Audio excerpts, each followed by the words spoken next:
Hello, everybody, and welcome to Friday Night Social on Man City Fan TV. Hope you are all well. Don't adjust your sets. It is just me, Ross, at the moment. Andy will be joining us very soon. We're here to talk all things City. Obviously, if you do like the stream and you are either watching live or watching at a later date, please give us a big thumbs up. Give us that like. Hit the bell icon and subscribe so that you're notified every time we do some content. Anyway, without further ado, let's get in and start to say some hellos, and then we'll get on. Tonight we're going to be talking all things City, as I said, and we'll give you a Burnley preview. We'll have a chat with you, the fans, see what you think. We'll also talk about the big story this week, I suppose, which is Raheem Sterling's comments and what Andy and myself, as well as you, the fans, think about that. We'll also give a quick update on the Fantasy League, and as usual, probably go off on tangents and talk about anything else. So let's have a look at who's on tonight. Sean, thanks to the Lord of God, international break is over. Totally agree, Sean. I do struggle to get up early over here in Oz to watch the England games, especially as everyone on the stream knows my views on the current England manager, so we won't go into that. Charlie, good evening, Andy. Hope you're well, mate. He's definitely well, mate. And Ross, thanks, Charlie. Yeah, he'll be on very, very soon. What's happened? I think that was basically just me, mate, not clicking the right screen. So I just gave you 15 seconds of the shirt, and I hope you enjoyed that. Tyrone Douglas, Sup Blues. Charlie, we are here. Hey, mate, again, hope you had a great holiday, Charlie. Man like Ross, fire, fist pump. Thanks, mate. I'll take that. Apologies, guys, by the way. You're probably all looking at my hair. I'm not trying to do a Jack Grealish. We've been in lockdown now for over, I think it'll be 90 days or over when we come out. So not been able to actually go to a hairdresser since May. Really struggling on the hair front, which is why you've probably seen me on a couple of the streams wearing hats. Tyrone, sick jersey. Yeah, probably just move the camera down a little bit. There you go. One of my favourites, red and black. I think it's a no-brainer, really. Probably could have a whole stream or Friday Night Social on kits. Not too happy myself with the kits over the last few years. For me, a blue one and a red and black one and change them every 2 years, which is never going to happen again, would be absolutely fantastic. Sterling to start tomorrow. If he scores, we'll get his confidence back, hopefully. Yeah, well, we'll talk about that later, Sean. Obviously, it wouldn't surprise me if Pep stuck him in. And here's Andy now, I think, just about to join us. Here he is. How are you doing, mate? I'm good, mate. How are you? Yeah, I'm good, thank you. Yeah, sorry, I just missed the beginning there. I was on a call, but it didn't last as long as I thought it would. So, yeah, good. How are you, mate? Yeah, I'm good, mate. I'm good. I was just explaining to the viewers about my hair, so nobody switches off, because it's absolutely horrendous. I probably just need to admit I've got a hairband in. I was going to say, you're giving it the Jack Grealish look, aren't you?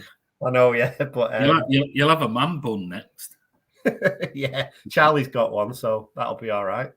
So, mate, you've not missed anything anyway. We're just doing the nice top.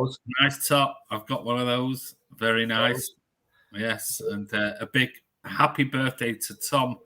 His 18th was yesterday, so he's got his top coming hopefully tomorrow. So let's hope that the delivery driver drops it off for him tomorrow, and maybe all three of us will be wearing the same top. That'd be great, mate. Yeah, but I was just saying, Andy, like, it's just so simple. Like, whoever we had as a kit manufacturer, if they just came out with a nice, simple red and black. Been calling for it for years, haven't we? I've been calling for the stripe. Oh, yeah, I love that one. Yeah, that was one of my favourite kits. I love the red and black. Red and black, I mean, it always reminds me of Tevez and Aguero in that sort of black and red striped kit. It was just amazing. But I used to love the old, what used to be like a Crystal Palace. If you remember back in the day, Palace had something very similar. But that was, those two are my favourite kits. Well, we've had a couple, haven't we? Because we had that, what I call the Rodney Marsh kit. We've got that blue one with a red and white. Yeah. And then the white one with the red and black. I mean, there's your rotating third kits every other year. We used to have it. Remember David Silver wore it? It's iconic David Silver in that, red and black stripe. I mean, that was just, and they even moved the sponsor, didn't they, to the side, which made it just brilliant. Absolutely brilliant kits. As I said, guys, I think we could have a full stream just talking about kits. You could. My book from Mark from Man City Shirts. Mark McCarthy. Mark McCarthy, yeah. He's just posted today that the books are there, being signed now, and they'll be out tomorrow. So I can't wait to get mine. I'll do a review on it at some point, hopefully next week before I go away, and I'll do a quick review on the book. But that's a sort of history of Man City Shirts and everything. So I'm looking forward to seeing that. Add that to my collection. Yeah, anyone who's interested in that, you can look him up on Facebook. He posts quite a lot on there. It's pretty good.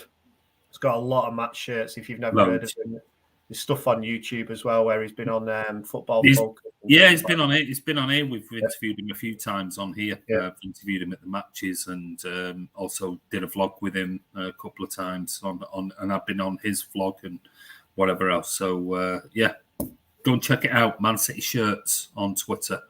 Mark McCarthy. Looking forward to seeing what's in the book. I'll jump back on Andy and see who we've got. So we can tell Charlie's back from his holidays. Loads of great comments. So we're going for the fifth 5-0 in the row at the Etihad versus Burnley. Yeah, that'd be good. Spear Dusk. Evening, mate. How you doing? Noah's on. Noah, evening, lads. Long time no see. Hope you're all doing well. Yeah, mate. Obviously, the international break. We just got back into it, doing some content, and then international break. I personally go in hiding when Gareth Southgate appears. So it's just garbage, isn't it? I mean, it's just. And then there's going to be another one, isn't there, in a few weeks' time? And then obviously we've had the news today from the press conference of Ferran Torres has fractured a metatarsal. So Pep saying 2.5 to 3 months. At first, we were thinking 3 weeks, 4 weeks, and then he's come out today and said 2.5 to 3 months out. These international breaks are just pathetic. They really are. And this one really was an international break. Yeah, it was. Metatarsal break, bubble. But yeah, I mean, but it is though. It is just dire. It really is. It's just, and again, another one coming up in a few weeks' time, and it's fed up with it. I actually noticed there's actually some pretty high-profile players coming out. So like Courtois. Yeah, he's talking out, Annie. Yeah, and I think that's the only way it is. But it's now like it's a money-making game because of this Nations League. That's the only, and the comments mean again. The comments from UEFA this week and FIFA about, the Super Bowl is every year, so why isn't the World Cup? I mean, yeah. Well, I mean, they're going to push it out there. I mean, they're pushing for everything you've got. I mean, even Pep's come out and said about the World Cup every 2 years, and he's in favour of it. And Wenger's pushing all this agenda about, it's just like, God, they're going to, we're going to go on to talk about Raheem Sterling, but I think he's somebody over the last 2 years who suffered from just overexposure to football. He's just had no rest, no break, no nothing. And he's had 2 years of just nonsense. He's not one of those players like Kevin De Bruyne where, you might have an injury and it keeps you out for 2 months. He rarely gets injured.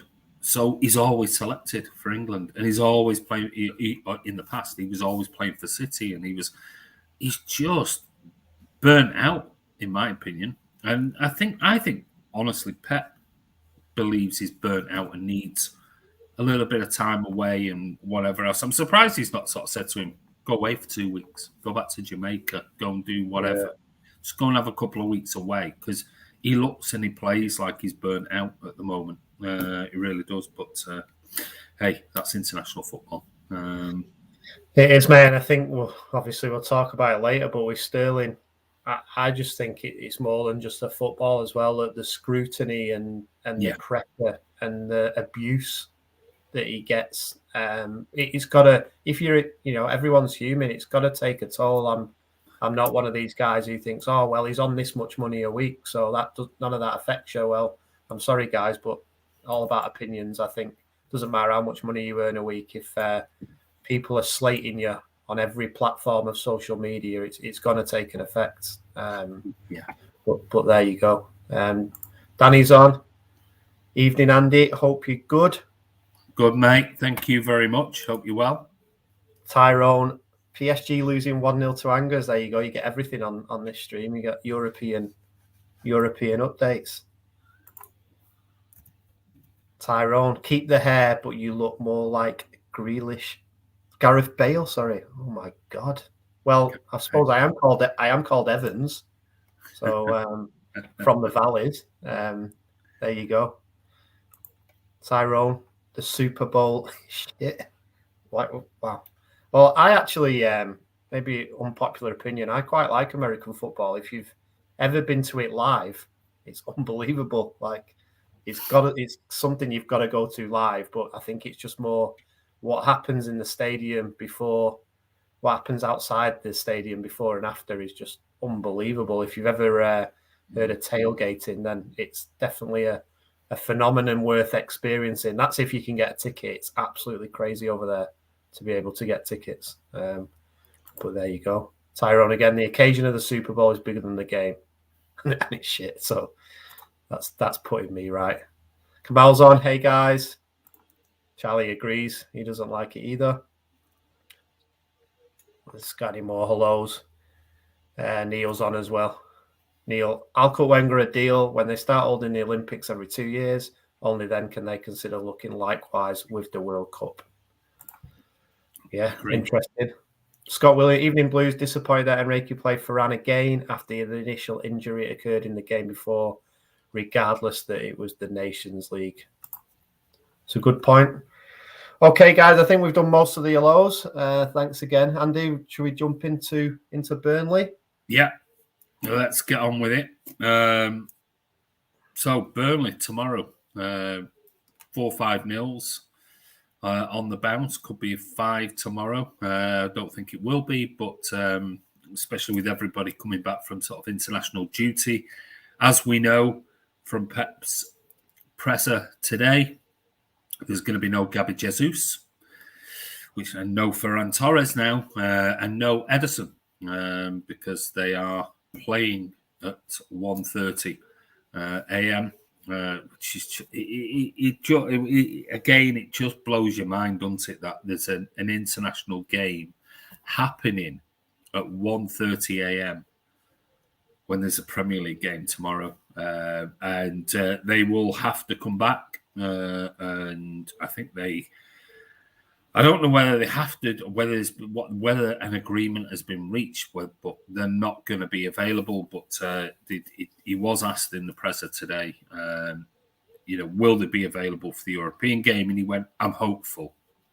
So even he doesn't know whether they're going to have to quarantine for 5 days, or they're going to have to quarantine for this, or they're going to have to do this, or, but if you're playing at 1:30 in the morning, tonight or tomorrow, Saturday morning, well, by the time that finishes, even if you got on a private jet back, you're not back till tomorrow night, and then by the time with time difference, so that rules out Sunday, so it's like back again a few days before an international a Champions League game against Bruges on the 19th. It's like, it's just not. It is annoying. It really is. But apart from that, Gundogan's returning. He's back. He's been training all week. So has Zinchenko.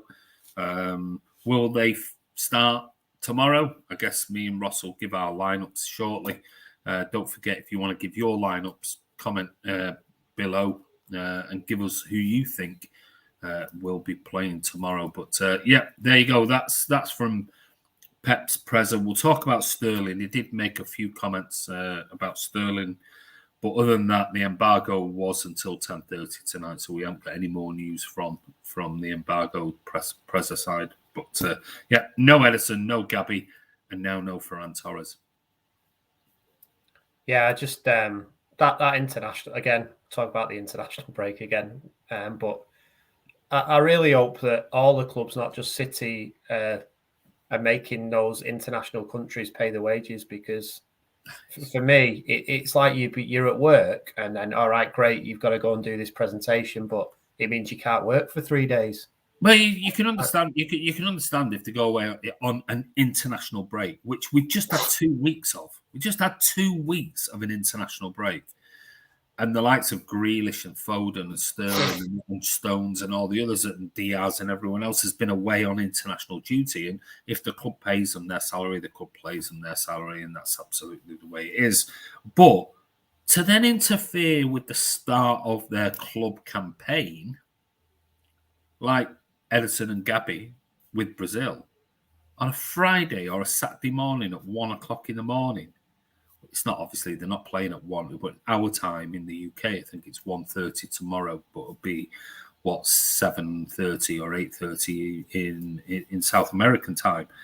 But I mean, that's barking mad. It's absolutely barking mad. And if I was Pep, I'd be really sort of laying down the law to them and saying, take your pick. Take your pick. I don't care whether you're number one goalkeeper, number one striker, whatever. Take your pick. If you want to go and play, we're paying you hundreds of thousands of pounds a week, and you want to go and do that, then fine. You won't. Is Edison even going to play? I don't know. I've no idea.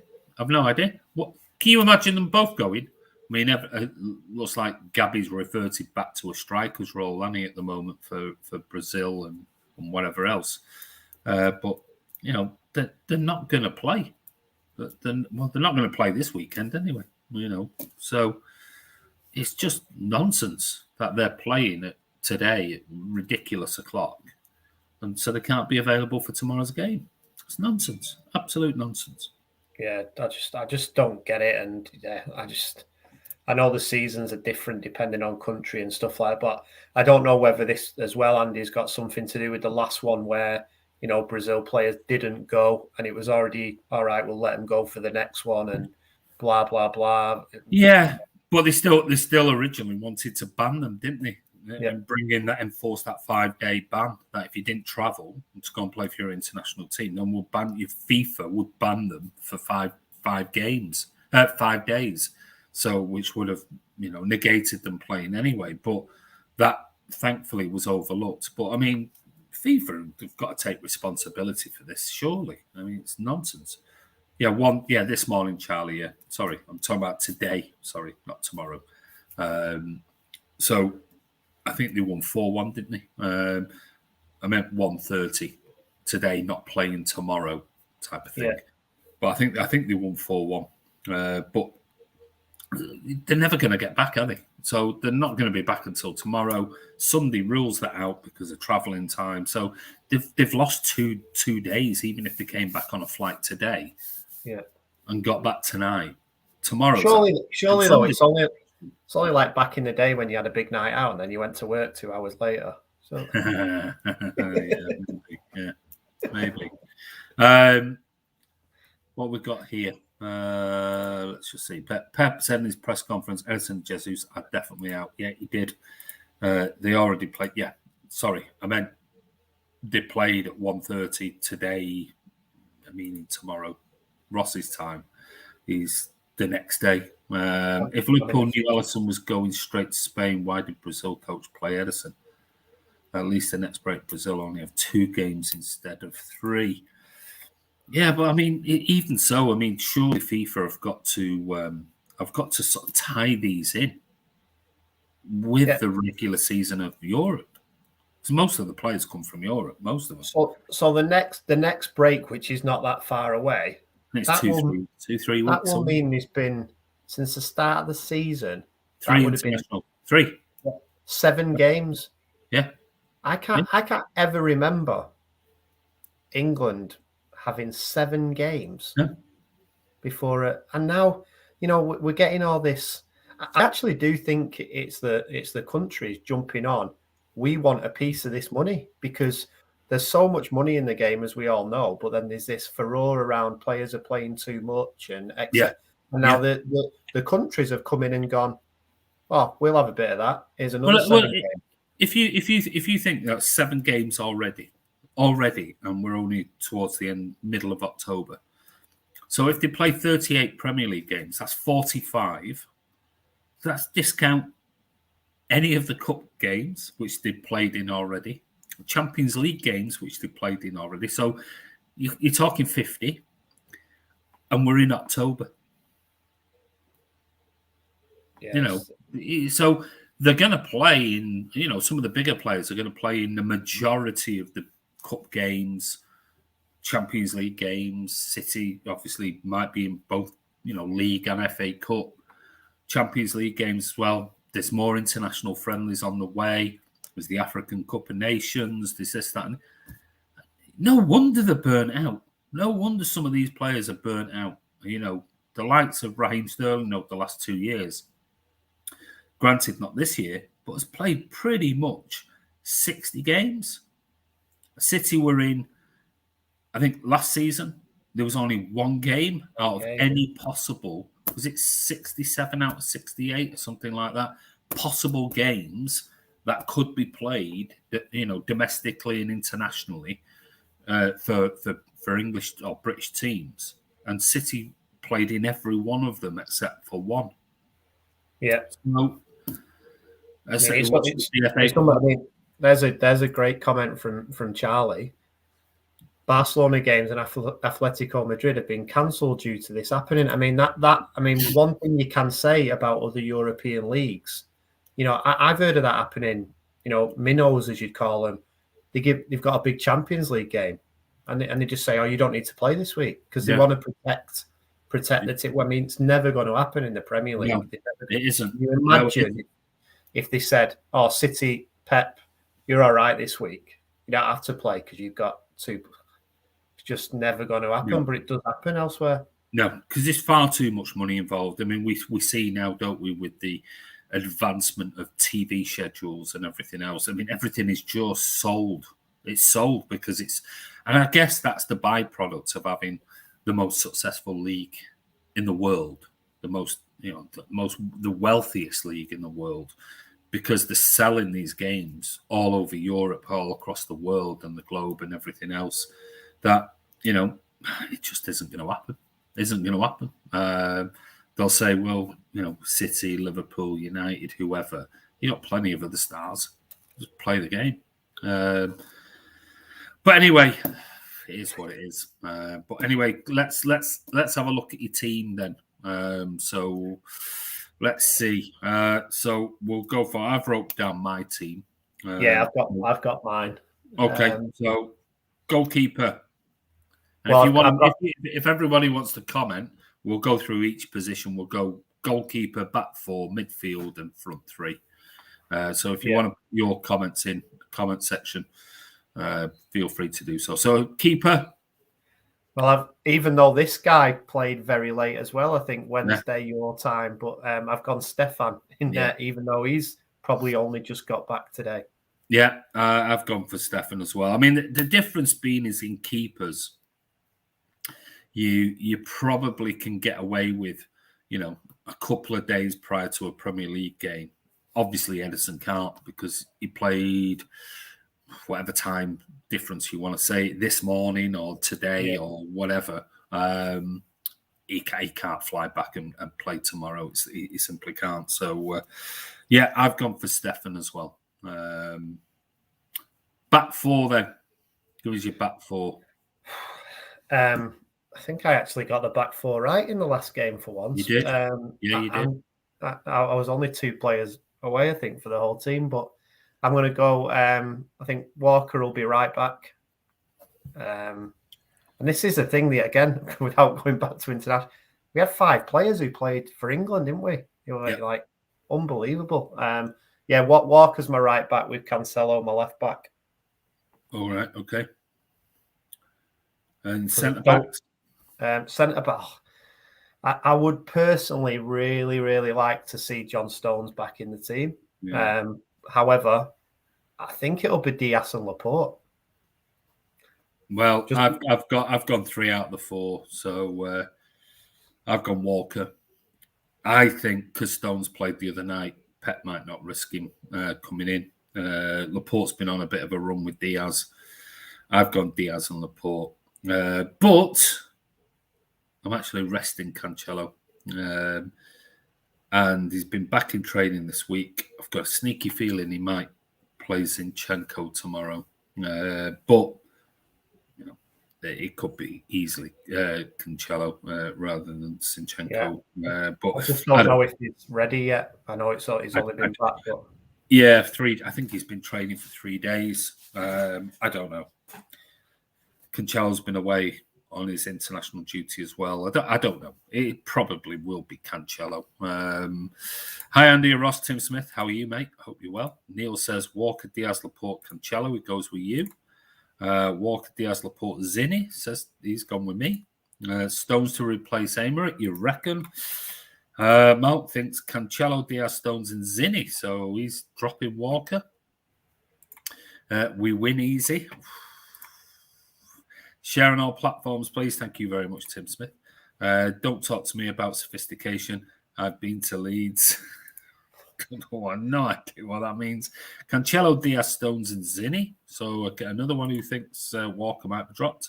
Charlie thinks Walker, Diaz, Laporte, and Cancelo. So he's gone with you. Dudley thinks Cancelo, Diaz, Stones, and Zinni. Yeah, so there you go. So, yeah, be interested to see what happens tomorrow. Holding midfielder. Now, yeah, I think we might actually. Gundogan is back. Gundogan is back. I'm not sure whether he'll start, but Gundogan is definitely back. I think we might shock horror, and it might be just the way it's written down. But I think we might play a slightly different formation because of Jesus, Torres. So I think it might be more of like a 4-2-3-1.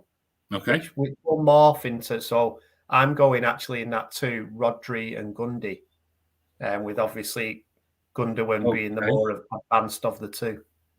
All right, so you're going Rodri and Gundogan. Okay, well, I've gone. Okay, well, give me your midfield then. Yeah, so I've gone Ferner. I've gone for Fernandinho to hold tomorrow, being a tough physical game against Burnley. Rodri's had quite a number of games lately. He's just played for Spain as well, midweek. Hence why I think he might go Ferner just in that holding role. But, yeah, good shout. He could play a 2-3-1 in there. But go on, give me your whole midfield. So I'll go, if we go for our standard Man City Fan TV 4-3-3, I'd have Rodri. We'll go for your 4-2-3-1. All right, so Mahrez, De Bruyne, and Grealish.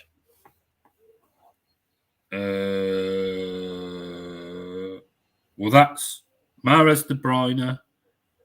That's my 4-2-3-1. So I've got Mahrez, De Bruyne, and Grealish as my 3.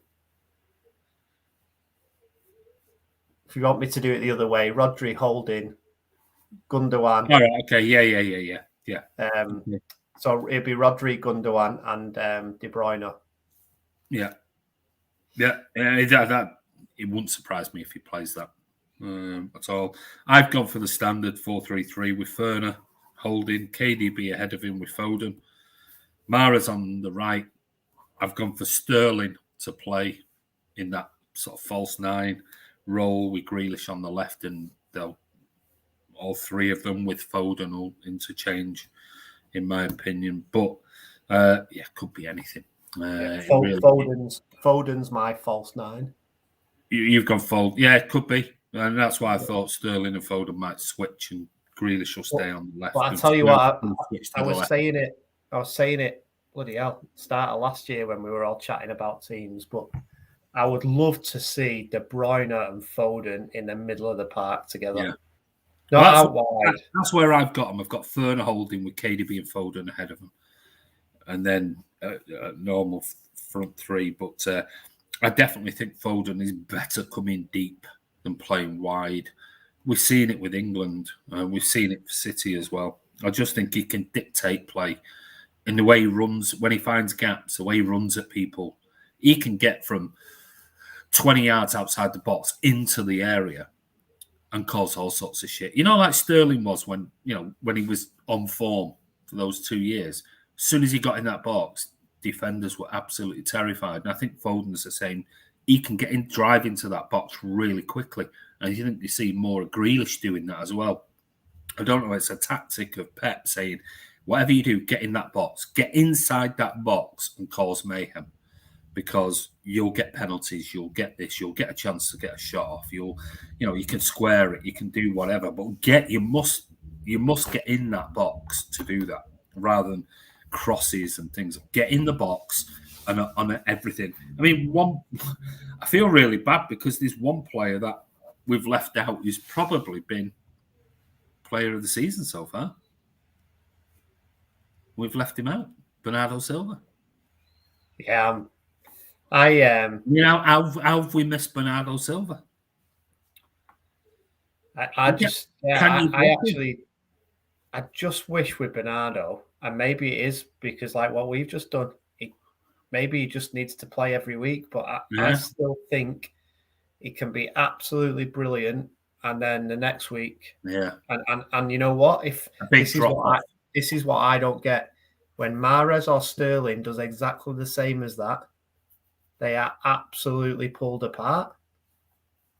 But and I'm not. This is where people say, "Oh, you're saying he's not a good." No, he's a fantastic player. But I just don't get this, and it's all opinions, right? But I don't get how certain players just seem to be able to do what they want. It's like if anyone has a bad game, they've had a bad game. It doesn't mean you're having a go at them, but it's all about. I just don't still think. I mean, it's a good topic, Andy. If everyone's on form, is he in our best 11? Bernardo? Yeah. On this season, for me, yes. And this is why I've just looked at it there and I thought, can't believe I've actually dropped Bernardo Silva. Because on his current form for us, there's no way he should be dropped. If you have to fit him in somewhere, yet I've dropped him. So, is that saying something? I don't know. Is that saying something about me? I don't know. Somebody did come up with a Bernardo on here. Somebody said, Scott Williams said, Ferner, Gundo, Bubblegum. Mount says, Foden, Rodri, Bernardo. Neil Hansdott, Bernardo, Rodri, KDB. Tyrone's going, Grealish, Foden, and Mahrez. Dudley's going, Ferner, Rodri, and Bubblegum. Charlie's saying Rodri, Bernardo, and KDB. Mahrez, Sterling, Grealish. Stefan Diaz, Stones, Walker, Rodri, Gundo, KDB, Foden, left wing. Bernardo, false 9. Sterling, right wing. Again, I've completely, we've both completely dismissed him. Kamal says Bernardo can also play false 9. Yeah, I'm sorry, guys, but that is what I think. Bernardo's a great player. He don't score goals. That's always when I've come back over when I've done sort of like stat stuff and things. His returns, even his assists, are nowhere near the levels of goals and assists compared to Kevin De Bruyne, Phil Foden. Your Sterling, your Mahrez. I mean, Grealish has to step up with more goals and assists. I mean, he will do. He'll have to if we're critiquing Sterling playing in a wide role and Foden last year in a wide role. Grealish has to step up with goals and assists as well. But that's the one thing lacking is he doesn't score enough goals for me. He gets in great positions. He just doesn't score enough goals. But there's no doubting he's been absolutely brilliant this season. He's been absolutely superb. And I'm looking back at my team now going, yeah, maybe Sterling out and put Bernardo in that false 9 role. Maybe. Can't believe I've dismissed him. Yeah, but he is one of those players, isn't he, that you somehow gets overlooked when you're thinking of your best. But I think that's why you do overlook him, and people will ask, "Oh well, he this is the standard thing I hear. He always puts a shift in. He never stops running. Is he in the team to score goals?" These are the comments that I hear a lot about Bernardo, and people don't see past. I think it's just opinions, right? I think he's a fantastic player, probably one of the best players we've ever had. However, he's an attacking midfielder who doesn't assist and doesn't score goals. And that, for me, is why Pep at times leaves him out, because Jesus always puts a shift in. Walker always puts a shift in. We've got a lot of players who put shifts in. But for me, it's more than that. Foden, do you think then everyone that KDB and Foden don't put shifts in? Because you need to watch them really carefully. And, the favourite stat at the moment is, he ran 1.2 Ks more than anyone else in the team. Well, if I was playing for City, that's probably all I could do is run about. That doesn't mean I'm a good footballer. And like I say, I'm not saying that's with Bernardo, but with us not having a centre forward, that whole three midfielders and the striker, then guys, if you think they're not there to score goals, who is? We haven't got a striker. That's a good point. The point being is that if we had a central figure up front, if we had a Kane or an Aguero or a Haaland or whatever, I don't think it matters as much if other people are not chipping in with goals. You'll always get goals from midfield. You'll always get a certain amount of goals. It doesn't matter which team. You can talk about any team, can't you? You can talk about PSG and say, Mbappe will score a load of goals, but Neymar will chip in, and now Messi will chip in. Or you talk about United, and Greenwood would chip in with goals, and Ronaldo's going to score the majority. But you've got midfielders that Bruno Fernandes. You can't just say a player's in the team and they're not there to score goals. If you're an attacking midfielder, you're expected to contribute not just in play, but you're expected to chip in with goals. And the fact that we haven't got an out-and-out striker, it shows you we have 14 different goal scorers this season.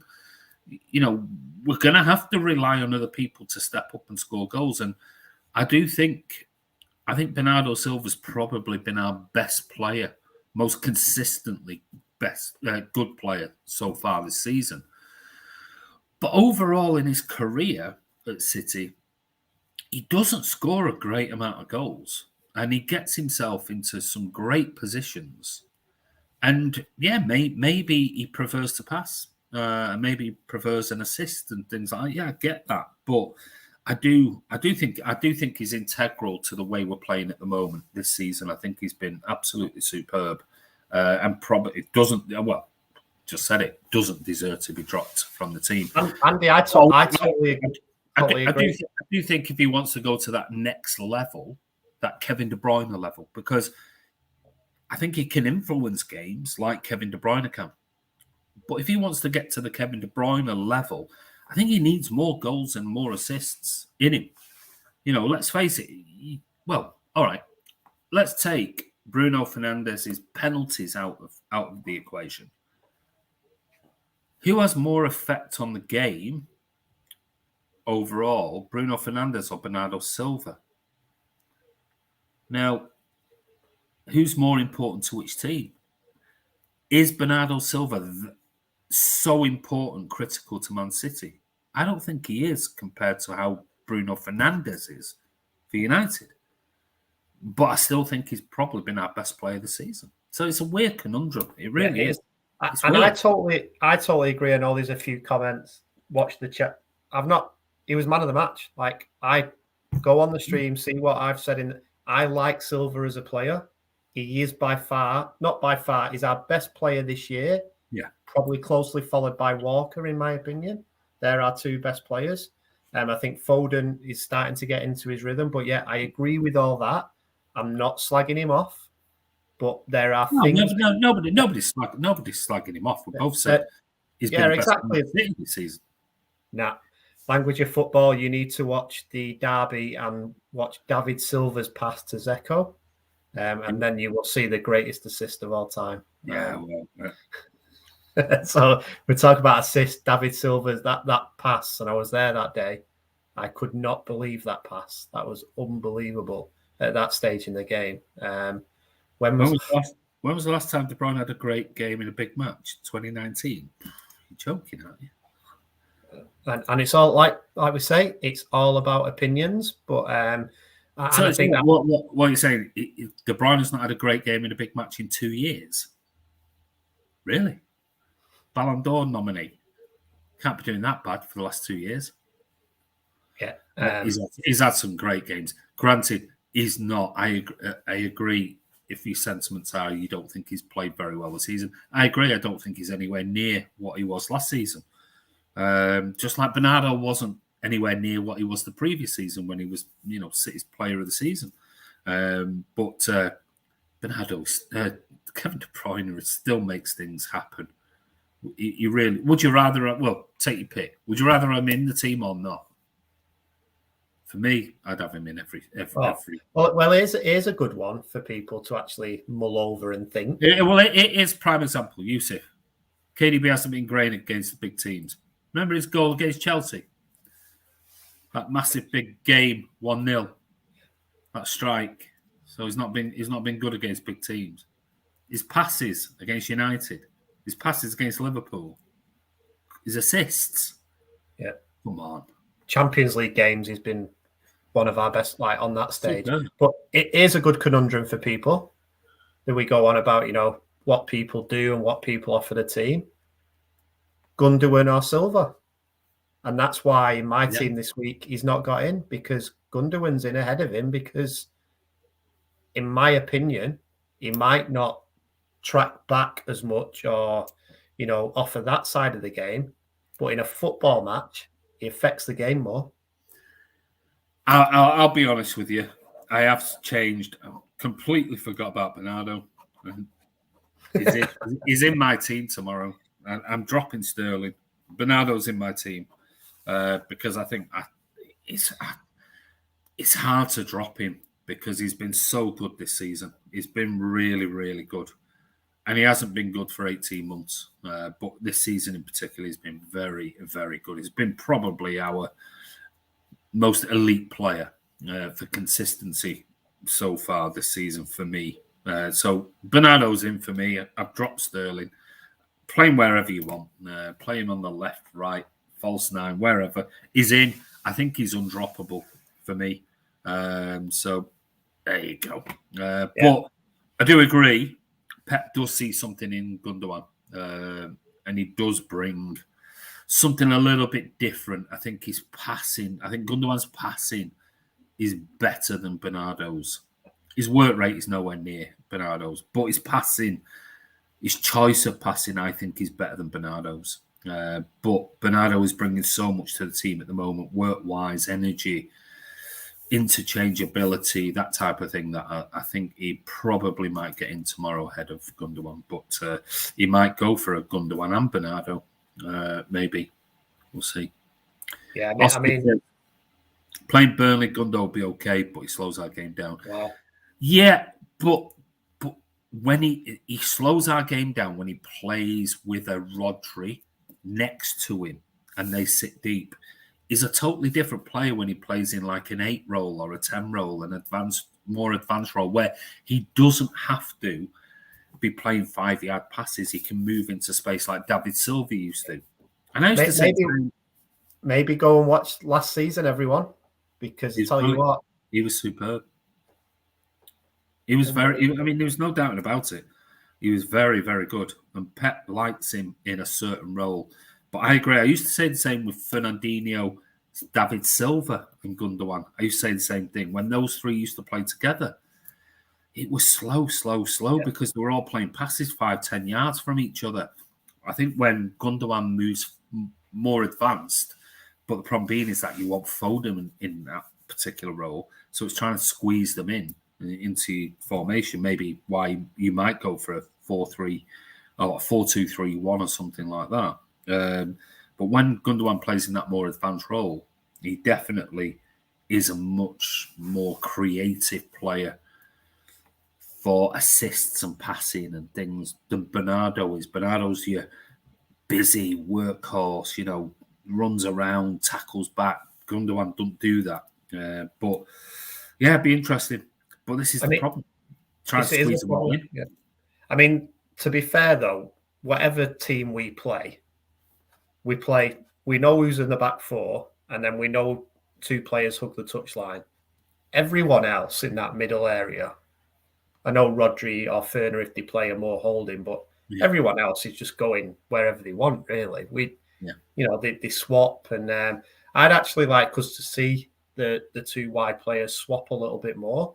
But I'd actually like us to play a bit more narrower sometimes, because I think for me, Grealish, KDB, and Foden as a middle 3 would be really interesting to see, because you've got 3 players who all do like to bomb on. You've got 3 players who like to pass it. You've got 3 players who like to get in behind, who like to have a shot. I'm just really excited to see those 3 personally play again. And then again, if that's a middle 3, how good would that be then to have Bernardo out wide? Man, that'd be really interesting if you could get all 4 of those technically gifted players playing together. I think that'd be really, and I actually think Silva would relish playing with those 3. The thing is, we don't often seem to play all that type of player at the same time. And against Burnley at home, maybe we should be doing. I mean, but Andy, question for you, mate. And we'll talk about this all year. Well, especially if nothing happens in January. But is the no forward now starting to? I mean, we've seen a few games we've scraped through. We've got a game here this weekend where now Torres is out for 3 months. Jesus can't play. And we're talking about false 9s, and who is this with the Premier League so tight? Is this the part that's going to come back and bite us a little bit? I guess time will tell. It's one of those, it's like, will it, won't it? We said this last season.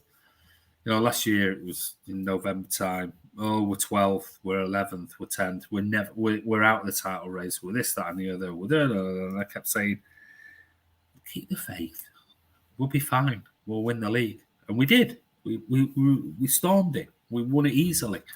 Granted, some teams have improved this year. There's still January. I can't imagine any big signings in January, I'll be honest with you. I think Pep will find a way.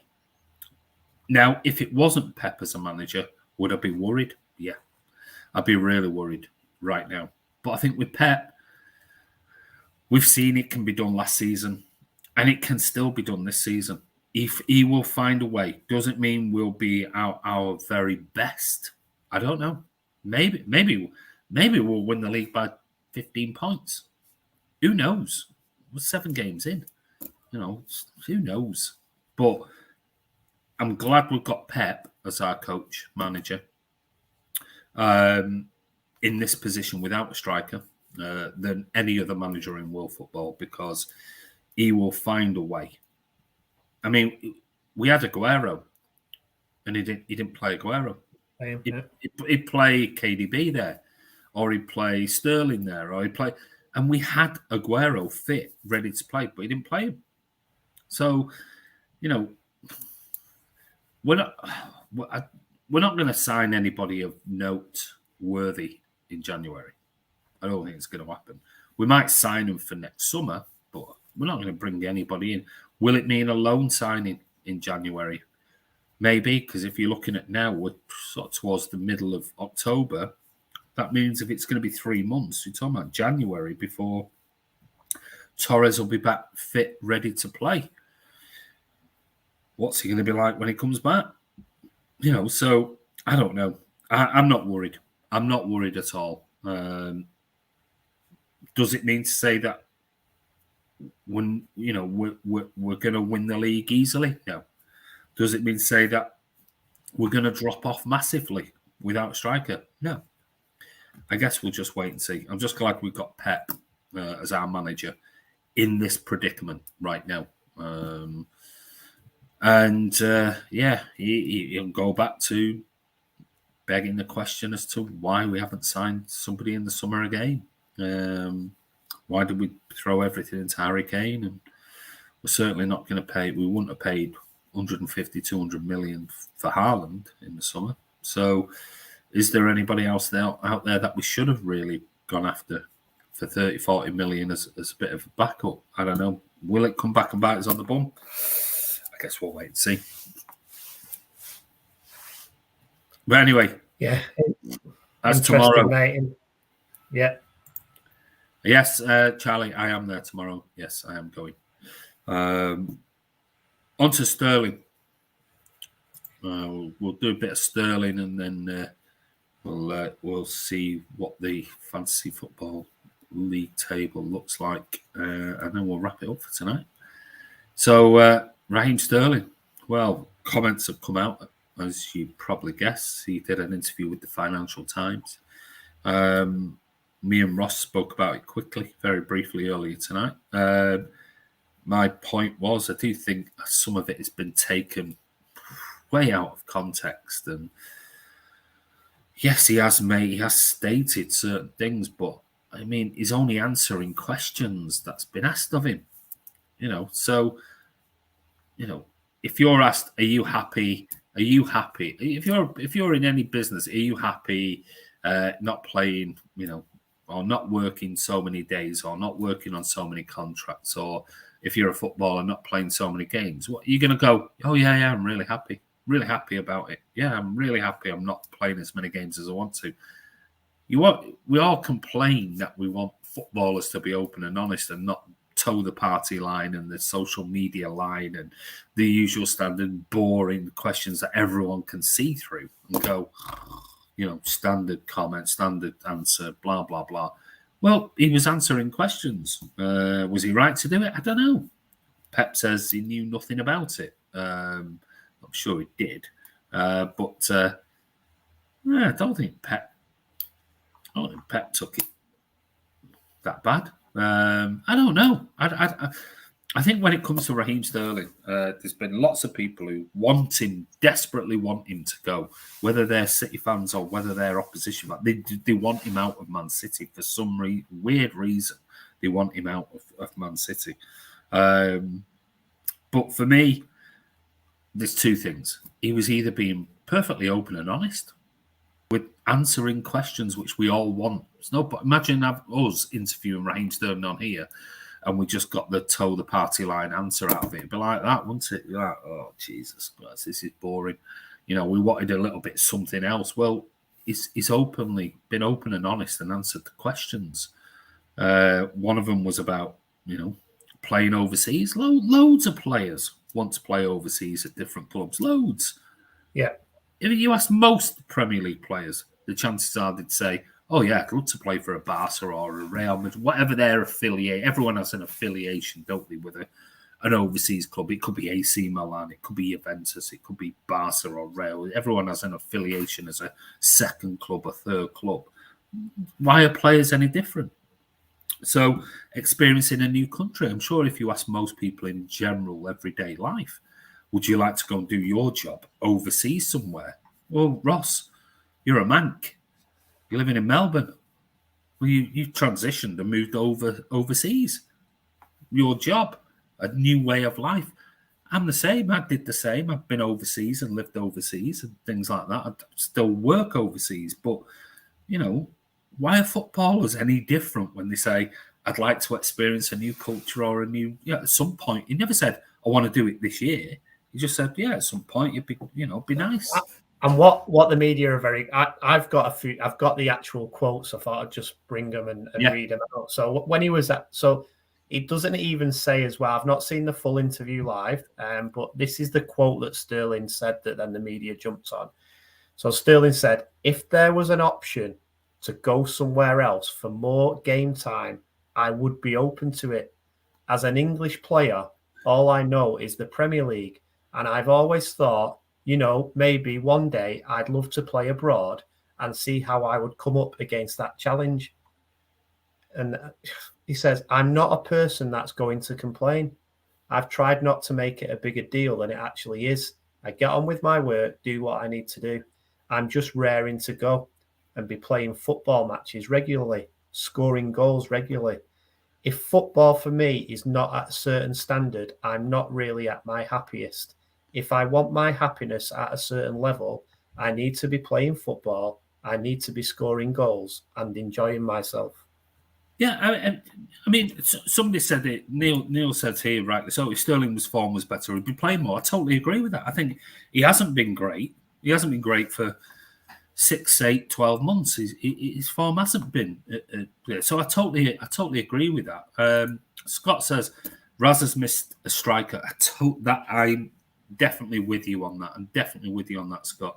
Pep showed his mettle, and in fairness to Sterling, Andy's spot on. The wonderful media all over it, stirring the pot. Come January, he will be the media's darling for the Jordan. Yeah, you can see it now, Scott, can't you? You can see everything lining up, can't you?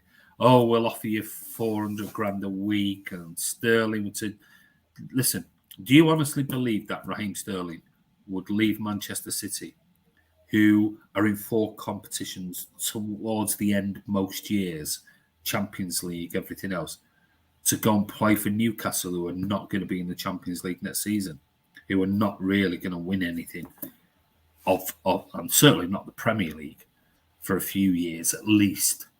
I can't see him. Not at his age. If he was 30, I could possibly see that's his one big last move, his big money deal.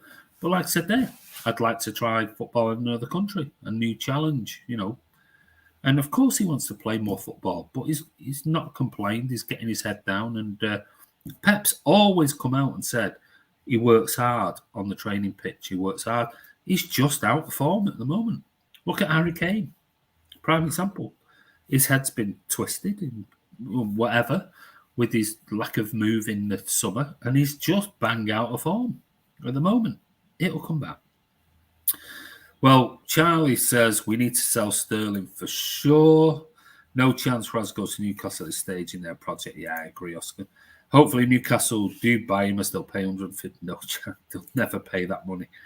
He's got, 18 months left on his contract. We'd be lucky to get 50 to 70 million quid for Sterling as it stands at the moment. We won't get any more than that. Simply wouldn't. We just simply won't get that type of money anymore for Sterling with 18 months left. Now, if he signs a 5-year contract at City, maybe next year, maybe 100 million plus, but we're not going to get anywhere near that money now. No chance. Wouldn't mind him at Liverpool, to be honest. Yeah, you've had your time, Yusuf. So, yeah. I tell you what, though, in that side, with their forwards, he would be absolutely like the one thing about him. And this is the thing. This is the interesting discussion. And we talked about another player previously. So Sterling's in our team to score goals, but he's not a centre forward. No. But if he misses a one-on-one chance, he is absolutely slated. Other players can do it. And this is the part for me with Sterling. And everyone, if you've been on here, and Andy's probably in the same boat as me, I'm a Sterling fan and a Sterling supporter. And you know what? I would actually say to Sterling, if he does go and he goes somewhere, good luck to you, because he's given me personally a lot of great memories. He's been part of probably our best ever team ever, a massive part of that. And I don't know why fans at our club and the media have been so, I just think, out of order at times. Some of the press statements about him, like, you hear about footballers, they're not connected to the people. And, I'm fed up of seeing reports about Kante, who, he had his dinner in Pizza Express. Yeah. And yet when Sterling had a picture with a fan outside Poundland, and when he got on an EasyJet flight with his mum, he's being tight. Yeah. But Kante is an absolute star because he goes in Pizza Express. And It's all about the way you flip it. And you think about it, guys, like I said at the start of the stream, he's a young lad. He's not from Manchester. He's not a City fan, as much as we all love footballers to support our club. He plays for England. He suffers racial abuse. He suffers abuse about everything he's done. He even got pelters because he bought his mum a house. Yeah. So there's more to it with him for me. So if he does go, it goes with our blessing. Yeah, I mean, absolutely. I mean, it like with all of these things, it's out of our hands. What will be will be. I mean, but people talking about it. Well, saying he's been really out of form. He's been really poor. He's been this, that, and the other. He should go. Sell him in January. Last season, he got 14 goals and 12 assists. 14 goals and 12 assists. For him, that's pretty average. For most teams, that's pretty decent. The season before, he got 31 goals and 10 assists. Some people are saying he's been crap for 2 years. Well, the 1920 season, he scored 31 goals and got 10 assists. 31 goals as a winger. A winger. He's not a striker. They're the sort of figures Harry Kane has been banging in for year after year after year. The season before, the 18-19 season, 25 goals and 18 assists for a winger. Not a striker. Those type of figures, 25, 31s, they're your Aguero figures. Far more assists than Aguero, by the way. Far more assists than Aguero. But on a similar level of what Aguero was scoring. And yet Sterling did that in the 18-19, 19-20, and last season, apparently he was absolutely garbage. Got 14 goals and 12 assists. 14 goals and 12 assists. And this is somebody who doesn't take free kicks, doesn't take penalties. So, I think just, he's hardly played. Stephen Dempsey says Sterling's not had one good game this season for City. He's had 2 starts for Man City this season. 2 starts. I mean, come on. Give the kid a break. He's 26. He's not even reached his peak yet. And he's a winger. And people expecting, So in the last 3 years, name me a winger who has scored more than 56, 66, 70 goals and has got 40 assists. 70 goals and 40 assists in the last 3 seasons as a winger. Well, name me another winger that in world football, proper winger, not a plays a 10 and plays a proper winger, because that's what he is. Though he's been thrown in sometimes as a false 9 and whatever else. That's just for City, not his England goals. His England record is phenomenal. 70 goals and 40 assists in 3 seasons. Even when he's come off the bench, he's been crap. Well, yeah. Stephen, he comes off the bench for like 10, 15 minutes. The end of a game. I mean, Jesus Christ. The Egyptian king is not a winger, Yusuf. He's not a winger. He isn't a winger. Mo Salah is not a winger. He plays in a 10 role. He's not a natural winger. He might have been in previous years gone by, but he's not. He don't play in the Raheem Sterling role. He drifts out. He goes across, all the way across. But anyway, Salah is definitely a winger. He isn't a winger, Charlie. He's definitely not a winger. Listen, they were even discussing this. I remember last week they were talking about it. Trevor Sinclair, a few other people were talking about Mo Salah, and they were talking about wingers. And I think Sterling's name came up in it. And even, I can't remember who it was, Danny Murphy, Trevor Sinclair, a few other people were discussing it. And they were saying, he is not a winger. Mo Salah is not a winger. He don't play. You look at where Mo Salah picks the ball up. He might pick it up deep on the wide. Everything is inside. You rarely see Mo Salah going with pace around the outside and crossing balls over. He plays in that drifting, messy role. that he used to play for Barcelona. He picks it up deep on the wide, comes inside. He's not a natural winger like Raheem Sterling is. He simply isn't. So, anyway, we'll see. Will he be here next year? Who knows? Sean thinks that I think there could be something between him and Pep. Could be a thing like Hart and Torre, maybe. Well, is that talk sport? Well, no, I never said it was talk sport. I said it was two professional footballers, not somebody on social media. I said it was two professional footballers named Danny Murphy and Trevor Sinclair, who both played football professionally, who know pretty much quite a lot about the game. Trevor Sinclair does an awful lot of coaching and stuff like that. So I know you know who Trevor Sinclair is, Charlie. So I'm sure I'd probably take Danny Murphy and Trevor Sinclair's comments that he's not a natural winger over somebody on a YouTube channel like me or social media. But anyway, superior being said, at least Sterling tries stuff. Grealish just sideway passes all the time. Foden ahead of both Miles, though. Foden has been superb this season, SB. He has been really, really good. I've got to disagree with Grealish. I think his first thing when he gets the ball is to try and run forward. But again, there's no focal point. So he has to cut back. This is, and it's another going back to the same thing with Bernardo, isn't it? And Sterling, it's that we don't seem to have that focal point. We really don't. And is that causing issues for, you see Grealish, he does cut back a lot, but that's just his natural style anyway. But you look up, and let's face it, if you look at the way we're playing at the moment compared to when Sane and Sterling were playing left and right, it was byline, pull it back to the penalty spot, bang, goals, Sterling, Aguero, David Silva, whoever. Now we don't seem to be getting to the byline and pulling it back. We seem to be getting inside the area, looking up, and it's almost like no one there. And the ball's now being pulled back to outside the box.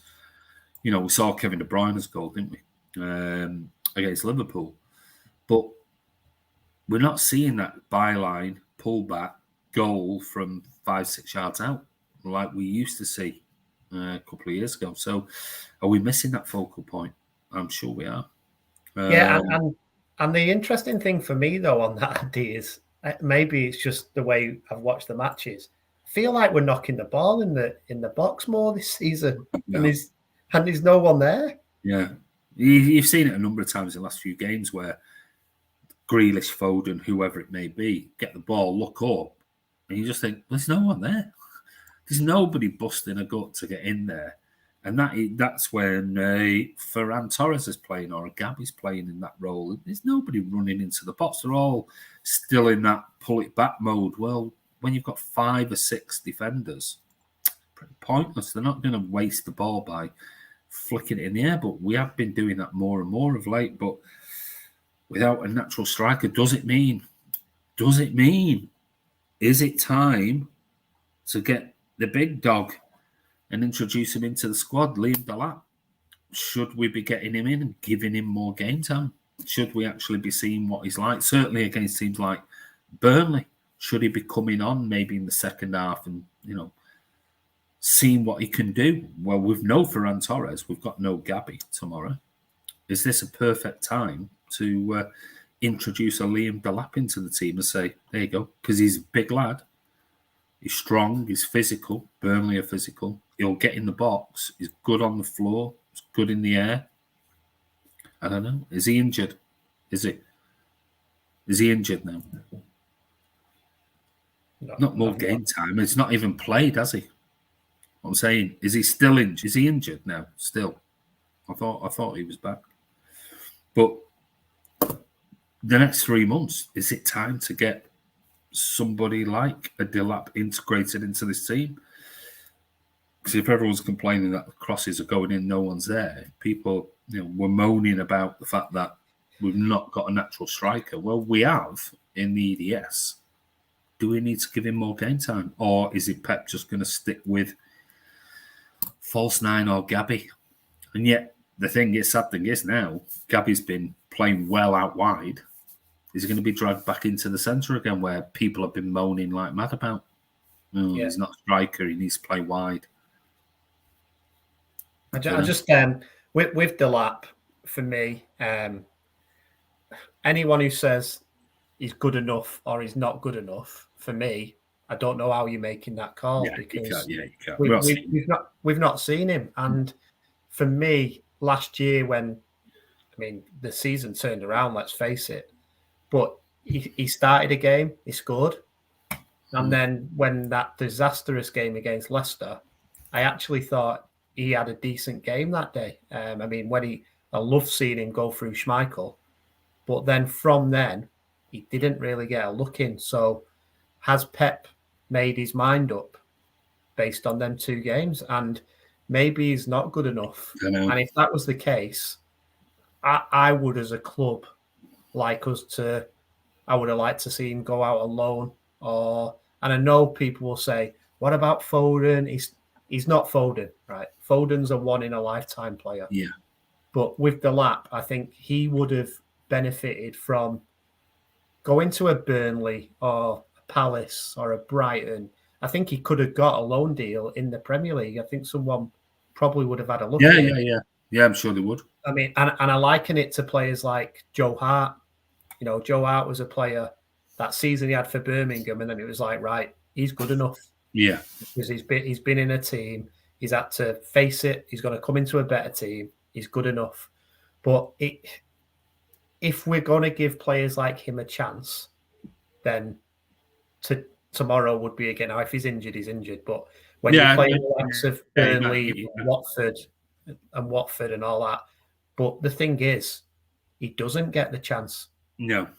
I think they thought he had a serious injury, but I'm sure I read something last week that he's a week or so away from being back, and it's not as serious as they initially thought. So maybe he's still got another week or so before he's back. But he's an option. He is an option, especially if you've got Ferran Torres now out for nearly 3 months, 2.5 months, according to Pep. Then we need somebody else. We can't just keep playing with a Sterling or a Bernardo in there. We need, because we're in the cup competitions as well. So we've got Champions League and everything. We need somebody else. So hopefully he comes back soon, whether it be a week or 2, I'm not sure. But we need somebody else. But maybe you're right. Maybe some people are saying they don't think he's that type of Pep player, or he's not good enough, or, well, I think if he wasn't a Pep player, he wouldn't be training. 1, he wouldn't be training around the first team, and 2, they'd have sold him or loaned him out by now. But he's still here, so I think we'll see. Exactly. I think we'll see. But anyway, Fantasy Football League, it's back. So don't forget, if you want to. You can still join, though it's probably a bit pointless unless you're absolutely superb at this, which I'm definitely not. Who do we have at the top? We've got Zola Oxley, Z Tribe. They're on 462 points. They're still out in front. We've got ILFC, Glenn Dumbrell. He's on 446. Rockdale 11, 426. Winning Nout FC, 424. Cheese on Toast is 423. You've got Scott Williams, who's on here now. Well done, mate. You're in 6th. I'm just trying to pick up people that I know. Eurydice, where are you? Scott Williams, 422 with Unank FC. Anybody else? Let's just see if we can pick out somebody. Man City Fan TV 11. Is that your account, or is that? That's the one that I've put in there. People can go in that team, and you can tweet me or write on the community if you want to change anyone. I'm up for it. The current team we've got there is we've got Pope in net, Walker, Rudiger, and Diaz as the back 3, and then a midfield 4 of Traore, Son, Salah, and Benrahma. And Son obviously won't be playing this week. Just heard he's got COVID with another Spurs player, so best of luck to him. Rodrigo, Sant-Maximin, and Ings up front, and that is we're in 11th place. You're 11th, 414 points. So well done. So Don't forget, in the community chat, if you want Ross to change that, that's the Man City Fan TV team. If you want changes, post in the community chat on the YouTube channel. And Ross, if you can, will change it. Below that, we've got Charlie Evans. Sodor Blues. Yeah. 409. Can anyone guess why they're called Sodor Blues? I'll see if anyone can figure that one out. There's one for you. Sodor Blues. Yeah, so Charlie is absolutely smashing me. And our pick that team was basically just let him press the mouse. Oh, really? And, so he has picked it. Well, that's something I need to do because I'm garbage at this nonsense. And then I just removed any rags. Yeah. I don't have Liverpool or United players in my team. That's why I'm down all the way at the bottom. Yeah, well, same, mate. I'm languishing right near the bottom in my team. I think you're on the channel. We've got Ryan Corrie. He's in 14th. Obviously, Colm. Oil FC Kamal Dwyer. He's on 398. He's in 15th. Just trying to see if there's anybody else. Charlie Everett. There you go. Anya Edison. He's in 18th. Charlie, 391 points. There's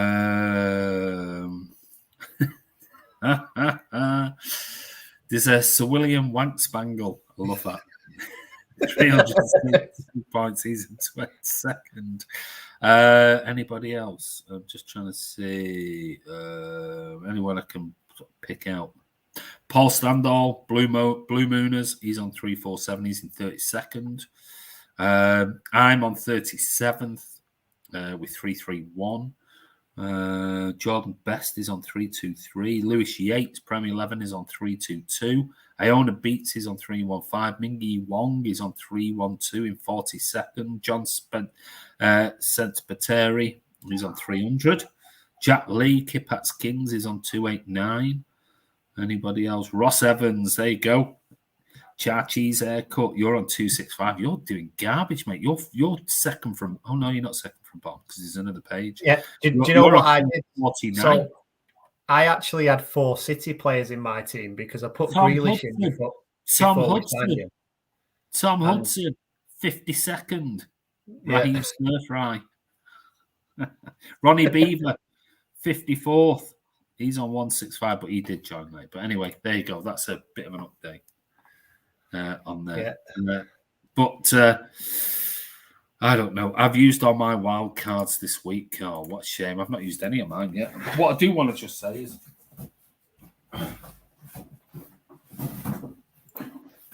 a massive thank you to Fazal Balti.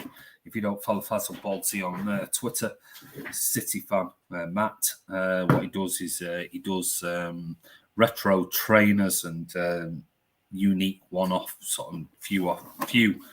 Well, today I've been waiting for them. He did make these specially. I think it's 4 or 5 of the pairs, but he made.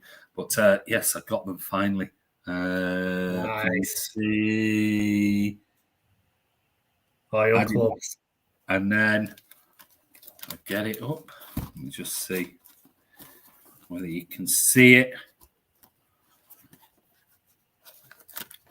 Whoa, there you go. Oh, nice. The shake. The shake man saw. There you go. Endorsed by Oil Club and Shake Mansour. So I want to say I'm brilliant, well packaged, superb, all boxed in Man City stuff and everything. So a massive thank you to Matt. I've been pestering him. Fazal Balti on Twitter. I've been pestering him for weeks and going, oh shit, I'm really bit. Oh, sorry, I will get you. I'll sort it out for you anyway. He did, and he came the next day. So if you want a pair of unique trainers, he is maxed out at the moment because he's got another couple of pairs to make for me for Christmas presents. But go over Fazal Balti, obviously instead of Basil Fawlty. He's a Man City fan and does some brilliant trainers on there, all unique on there. And you won't see other people wearing them. So if you like them, go over and give them a shout out and a follow on Twitter. But anyway, anything else, mate, before we go? No, mate, well done. I saw someone correct Sodor. Oscar, well done, mate. You You figured it out. The name. Somerset, Dorset.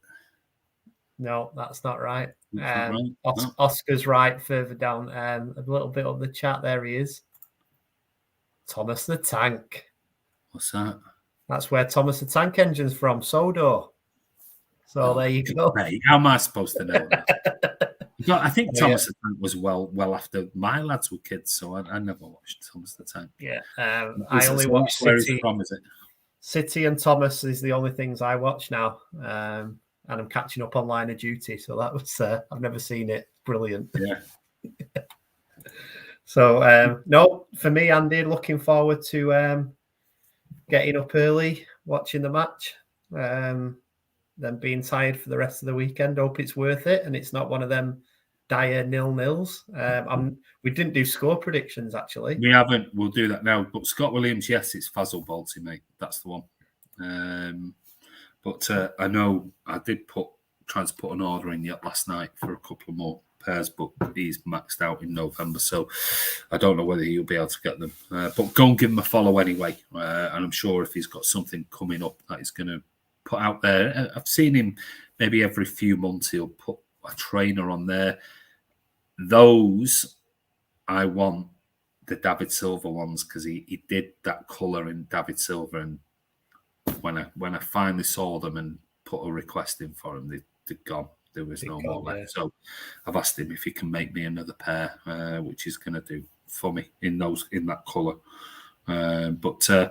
Yeah, go over Fazal Balti. That's Matt. So go over and give him a follow. Is it warm in Australia now, Ross? No, we've had in the last couple of weeks we've had an earthquake, which was 5.6 on the Richter scale. In Melbourne, and then we had a mini tornado not far from me last week, and we've had severe weather warnings the last 2 days from just a storm front that's come in. So it's been raining for the last 2 days and windy. Yeah. So it's actually, I took the dog out last night and it was like being back home, to be honest. It was light drizzle. Been gorgeous. I went out playing golf this afternoon. We're in spring. We're in spring because we're in the future. The clocks went forward a couple of weeks ago, so it's just coming up to 8:30 in the morning here now.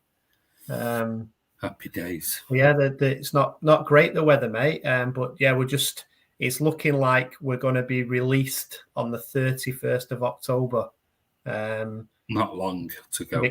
Victoria will be at 80% vaccinated by then. So and you'll be out of Victorian times.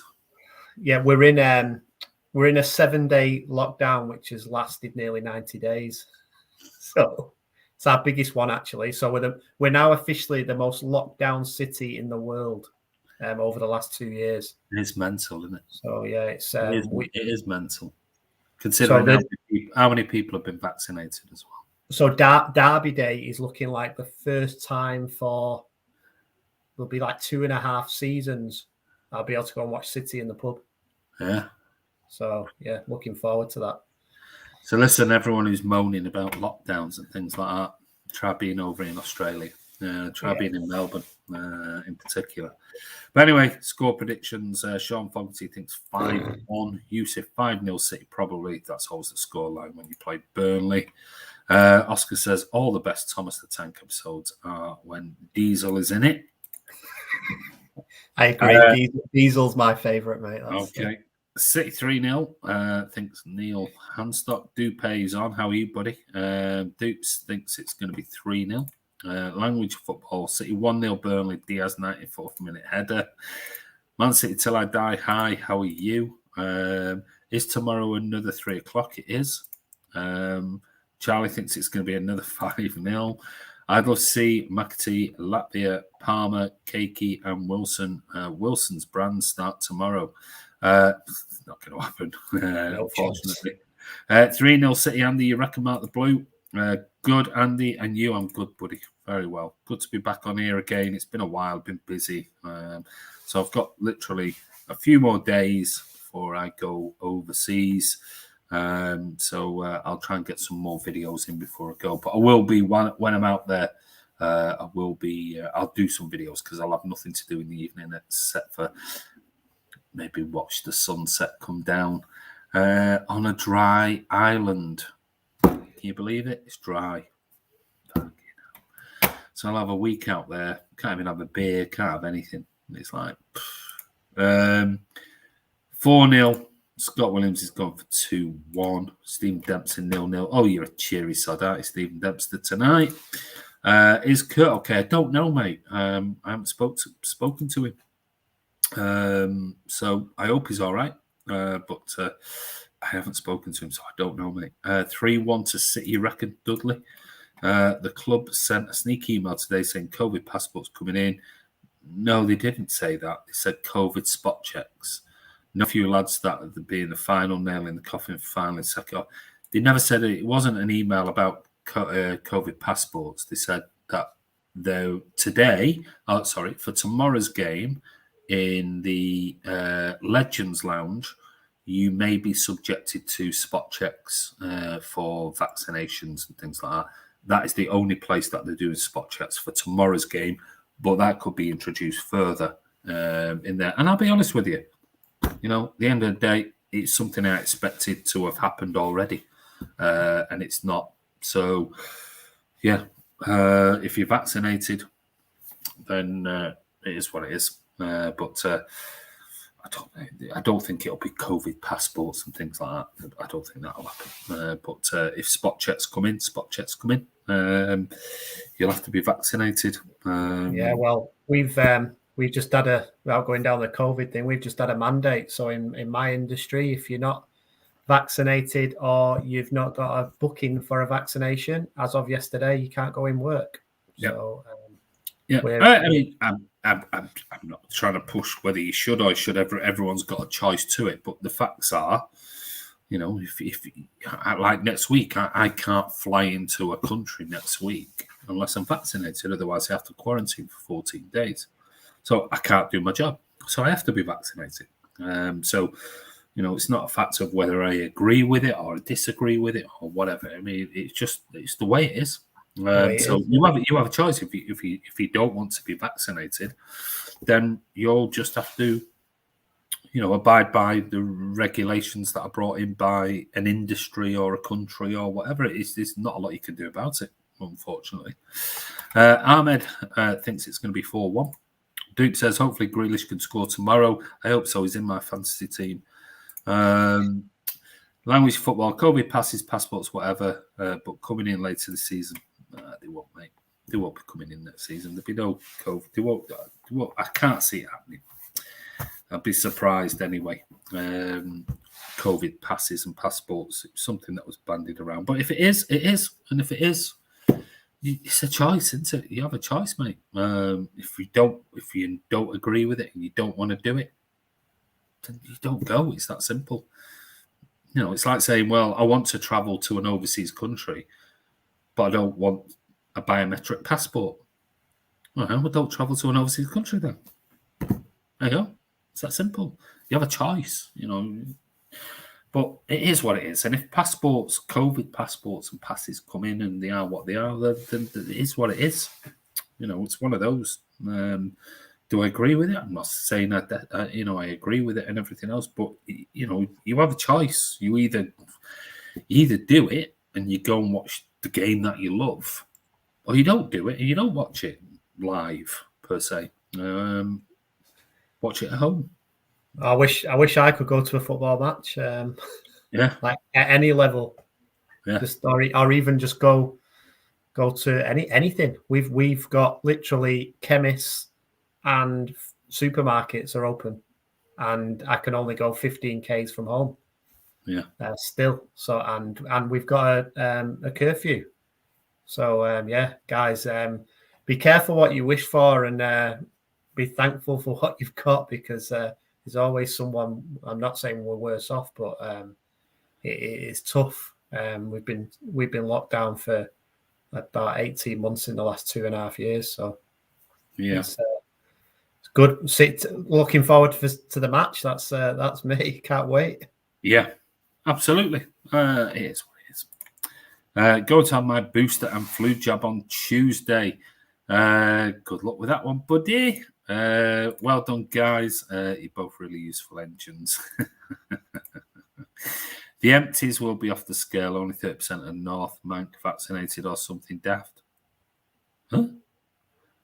The empties will be off the scale. The empty seats at the ground. 30% of North Manc vaccinated. Oh, can't imagine. Can't see that. It's got to be way higher than that. Yeah, miles more. Hopefully that will cheer up Stephen. What he's having his booster and flu jab. That'll cheer him up. When do you think the tickets for PSG game will come out, Andy? I have no idea, mate. I haven't got a clue. Bruges came out, didn't they, this week? Yes, yesterday. Yeah, yesterday I think it was. They came Keep out. checking the website, Charlie. Is your best. Yeah, we probably find out exactly the same as you, mate. Just keep checking the website. Yeah. Are you going tomorrow, Charlie? But anyway, we're not giving our predictions. So to finish off, Ross, what's your prediction for tomorrow, mate? Oh, I'm rubbish. I can't remember the last time I got one right. Well, put it this way. I think I've got 2 score predictions right in 6 years of Man City Fan TV. So I'm going to go 4-1 City. 4-1. Okay.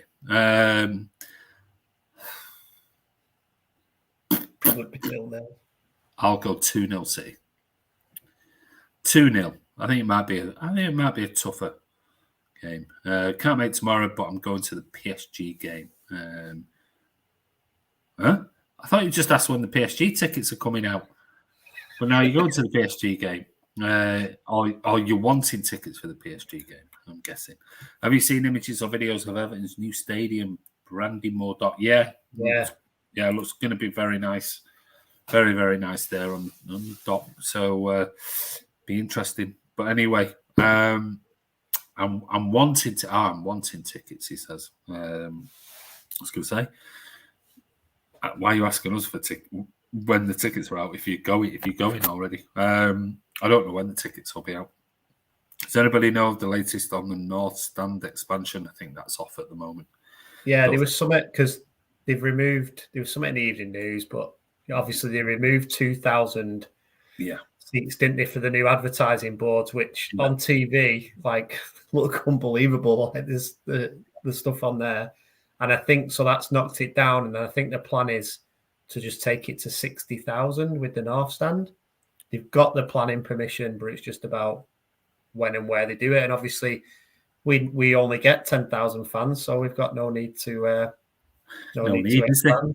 We'll just have 40,000 empty seats. Well, yeah, I don't know. Who knows? I think they'll probably at the moment hold off with the expansion. I think they'll probably give this season with this safe standing and everything, see what it's like and see what they can do in the future with it.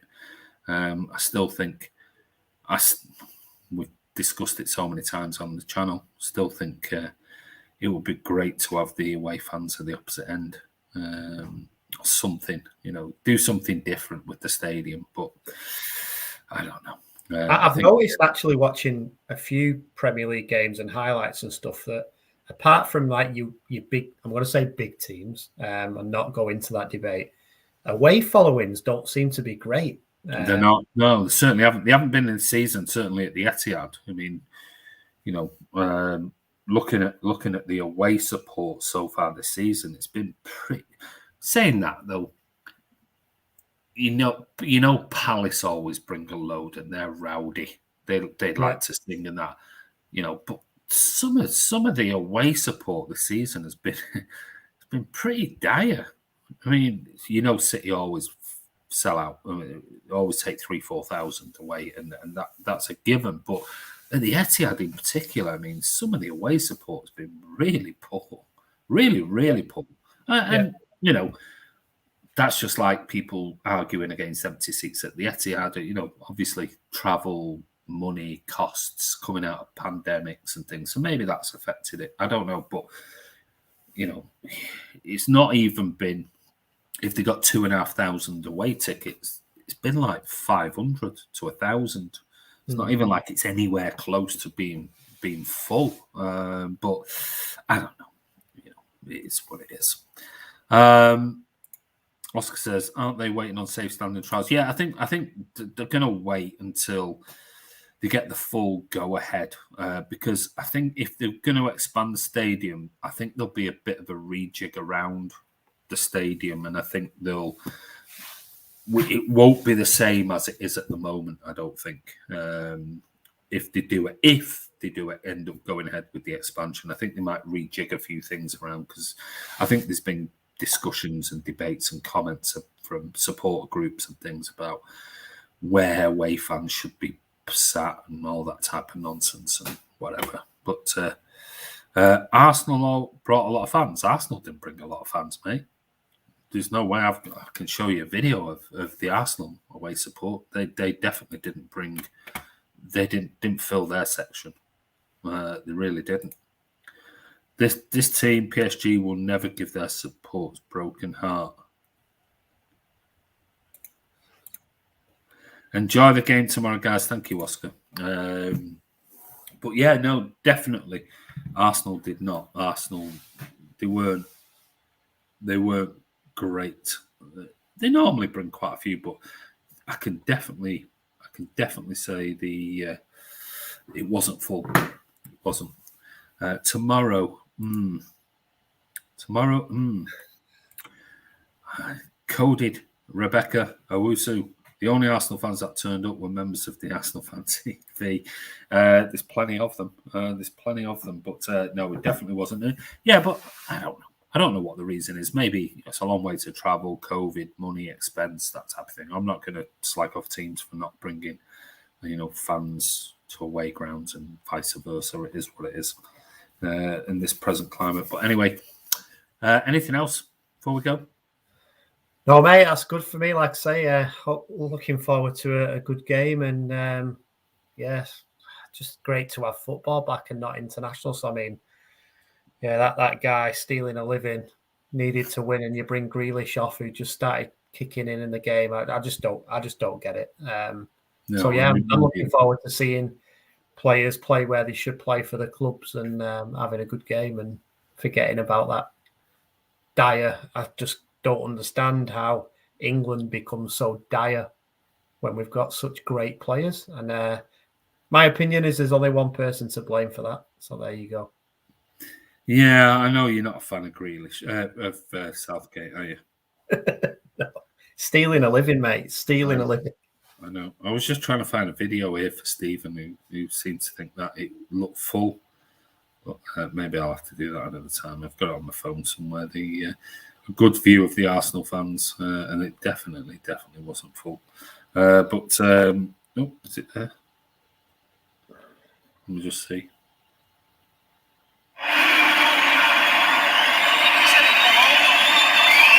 No, sorry, that was Norwich. But anyway, Yusuf is delusional. He needs to go to bed now. Liverpool fans have the best support. I just want to say, as someone who's been to Anfield a lot of times, the absolute myth. It's the biggest myth. It's loud. It's loud for 3 minutes, and I can't even utter the words of why. And then there's nothing. It's like a church. Yeah. And watch the game back. You can even tell on TV. Like it is like a church. It is. It's just the biggest myth ever. And I still don't understand why they're the only club in world football, I think, and I might be wrong, who are allowed to play a song at the start of the game like they do, where everyone stands there. Just don't get it. Yeah. A Celtic song, by the way. Yeah. It was originally a Celtic song. It's a myth. It's the biggest myth in football. It's 3 minutes of massive noise, lots of flag waving, and then it's silent. There's nothing unless they score. It's silent. It's absolutely silent. And even their away fans, when they come, you get a few, 2 or 3 songs. And I must admit, what did surprise me is I was watching a few games last year. Just different games, random games, not City games, whatever. I just kept thinking, is there any other Premier League team out there that have got as many songs or varied songs than City have? Because City just have so many different songs. And yet you watch these teams like Chelsea and Arsenal, Liverpool, whatever, and it's just like, it's the same song or two or three. Yet when you go to the Etihad or you go away, watching them away, it's just like there's so many songs. But I can't stick the way Spurs sing, or when the Spurs go marching. No. The way that it just, I know. It is. The commentators don't even speak over the singing at the start. I know that's embarrassing, and it's like this. It's this again. It was the first time Liverpool had a sellout against us. Anfield is a library. Man United have a lot of chance. Do they? Really? Don't know about that, but there you go. Anyway, we'll see. I still think Man City have the best songs, football songs. Number of them going. They're unique, they're funny, they're witty, and they also take the piss out of ourselves, which is good. It was City who first started singing Never Walk Alone in the 50s. I'm not too sure it was. No, it wasn't. Celtic. They can't go crazy at Anfield or their candle flames. Oof. Greatest fan channel going, guys. Not many talk about Thomas the Tank Engine. Great. Anyway, we'll leave you with. And there's an episode where the Blues play the Reds, and Thomas is a Blues. So he's for in our house. Thomas is a City fan. There you go. There you go. Days. Well, listen, guys, this is Andy from Man City Fan TV. This is Ross from Man City Fan TV. If you're not a subscriber, just go down, click the subscribe button, give it a thumbs up before you go if you can. Really appreciate that. We'll be back at some point. I'm not sure when. I might do something. I can't believe, you know what? I did, like a dickhead, today. I thought, oh, shit, I've been that busy this week. I thought, I need to book my car park. Blue car park went on, sold out. So I'm going to have to park somewhere else. Abattoir, mate. Park on the abattoir. No, well, I've found somewhere anyway. A fiver. A fiver. Yeah, well, I found somewhere else. It's £5, but I'll park. I don't know where to park at the back of McDonald's where I used to park years ago, but I'll find somewhere. But anyway, so I don't even know why I mentioned that. But anyway, give it a thumbs up, and we'll be back. I might do something in my car when I get there tomorrow. I'm not sure what time I'm going to leave, but I'll do something. If I see anybody that I know, and grab an interview or two. But if not, like I said, this season it's more about I want to go to the game and enjoy it just as a fan. I'll get some videos. Andy, do us a favour. Do us a favour. Can you see if Bovril's on sale? I will do. Yeah, you mentioned this, didn't you, on Twitter? I haven't had a Bovril since I was at Main Road. I'll have a look tomorrow. I will have a look because where my season ticket is now, excuse me, it's not busy in the bar area like it used to be in the South Stand. So I'll have a wander over and I'll see if they still do Bovril. I think that's my lad trying to want to come in. But anyway, Sandy from Man City Fan TV. Here's your City. We'll see you soon.